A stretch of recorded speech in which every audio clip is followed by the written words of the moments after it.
ndio Sifuna. Bila babu tabu. Tuseme mko na akili. Hatuwezi kuwa bila power. Good afternoon, good evening, whenever you are. My name is Avatar One. Welcome back to our political analysis. I hope you're fine. Kenyan politics is not about speeches. It's about strategy. Behind the curtain, there are a lot of untold stories. And that's why we are here to unfold the happenings and give you insights as they are. Like, for example, did you know right now something is shifting inside ODM that many people are not seeing? The name of Raila Odinga is being dragged to the ballot in 2027, and I will explain to you how. Keep watching. I said at the funeral of Jaramogi Oginga Odinga that they killed Jaramogi Oginga Odinga. I said in the presence of President Daniel Arap Moi that they killed Jaramogi Oginga Odinga. I also want to say, without fear of contradiction, the death of Raila Amolo Odinga, which is still a mystery to a lot of us, those bear responsibility of the death of Raila Amolo Odinga are out there, and they are silent about it. But I hope that one day we will determine the circumstances in which Raila Amolo Odinga passed away. Thank you. And that must be an objective that we must achieve. And in telling Moi that they killed Jaramogi Oginga Odinga, I also said that the spirit of Jaramogi will live on. And today I can say the spirit of Raila Amolo Odinga lives on. Thank you very much. Raila Amolo Odinga, wamemua Raila Amolo Odinga, wanataka kuua chama cha Raila Amolo Odinga, na Raila alikuwa na mwongozo ya Raila ilikuwa 10-point agenda. I want to tell you as Jokanyanam that for those who killed Baba and buried Baba before his time, because we are Christians, we forgive you. But we will never forget.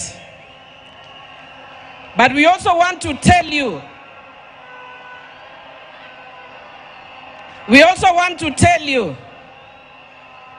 that for those who stood with Baba,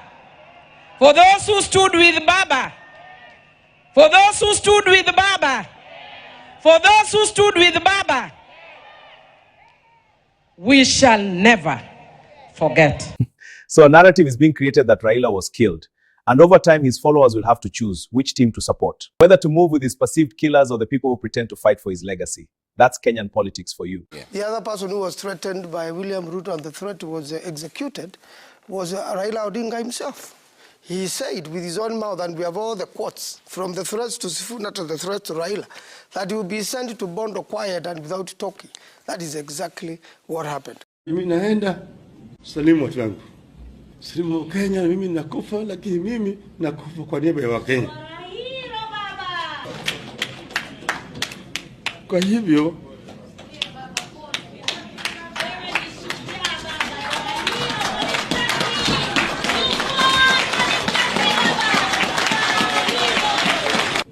kuna wengine ambaye wamekufa katika hii. Mimi nimeona watu wengi, marafiki wetu ambao wamekufa kwa hii struggle. Nimekaa na watu mpeleka mahakama pale, wakitoka mahakama wamechapatiwa hukumu ya kifo, wanakuja wanapiga mimi kwa heri. This time there will be a revelation how he died, because this man was killed. You see, like a conduit.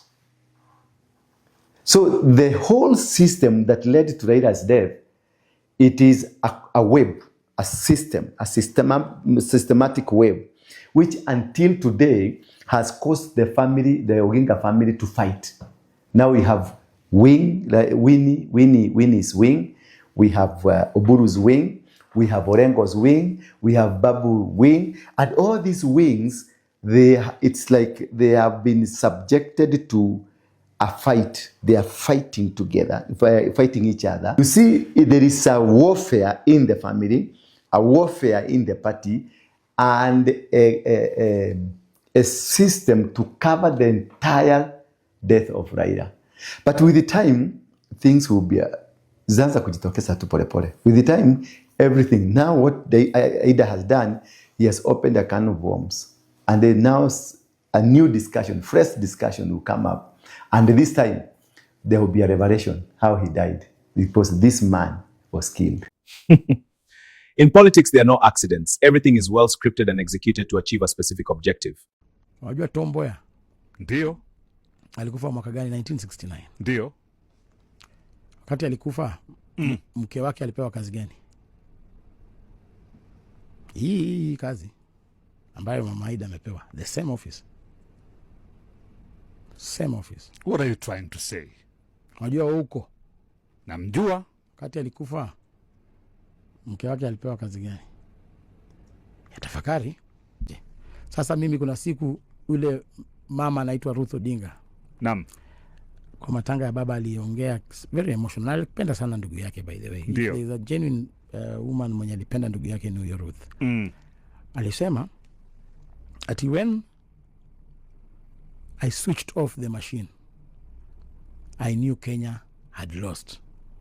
Nakumbuka? Alisema when I switched off the machine, ndio, I knew Kenya had lost.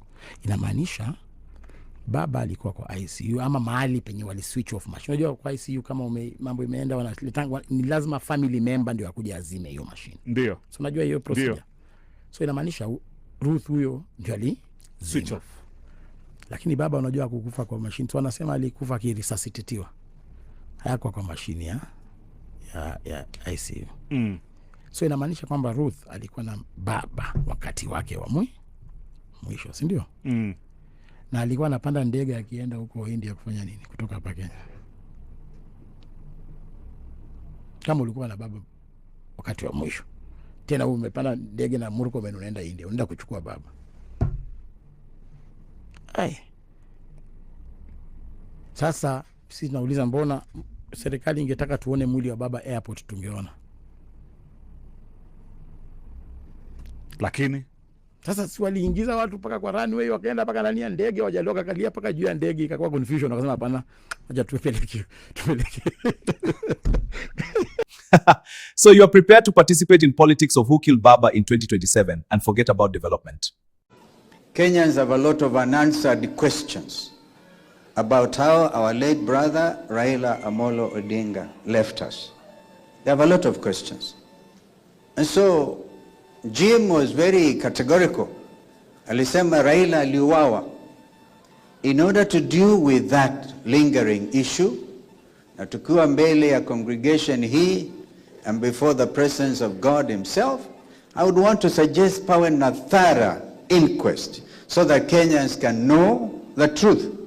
I can tell you that people are fighting for the soul of our late brother Raila Odinga. I was privileged to work with them very closely, very, very closely. And I may have to write a book like Senator Malala has written a play. Malala likes to write plays, but I think I'll write a book because we'll have to place on record for future generations so that Kenyans will live freely in a democratic country.